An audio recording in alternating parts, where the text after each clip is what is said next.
Cette question à présent sur Europe 1, 0 voiture thermique en 2035. Est-ce vraiment possible ? Cet objectif de l'Union européenne pour atteindre la neutralité carbone est de plus en plus remis en question par les constructeurs automobiles. Après le patron de Stellantis, Carlos Tavares, c'est celui de Renault, Luca De Meo, qui doute du tout électrique en 2035, plaidant pour un report de quelques années.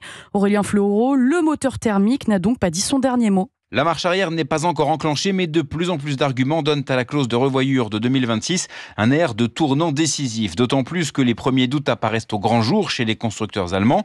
Volkswagen repousse la construction d'une gigafactory de batteries. Mercedes explique finalement garder le thermique plus longtemps que prévu. Rien de surprenant selon Bertrand Rakoto, en charge de l'automobile au cabinet de Tucker Carlyle. Les signaux qui annonçaient ces difficultés sont de plus en plus importants et donc on s'attend à ce que 2035 soit reporté et puis les constructeurs continuent à produire d'autres technologies. À commencer par l'hybride, puisque l'évolution du marché automobile est avant tout dictée par les clients, souvent échaudée par le prix du 100% électrique, note l'économiste Flavien Neuvy, directeur de l'Observatoire CTLM. Si les bonus continuent de baisser, cela a aussi un impact sur les automobilistes parce que les voitures électriques coûtent très cher et beaucoup n'ont pas les moyens d'acheter une voiture électrique. Donc on voit bien qu'aujourd'hui, on a des automobilistes qui sont dans le brouillard. Un brouillard qui pourrait bien s'épaissir pendant quelques années, le temps que les progrès technologiques des batteries soient réels pour faire baisser les prix et le temps de charge des voitures. Aurélien Fleureau.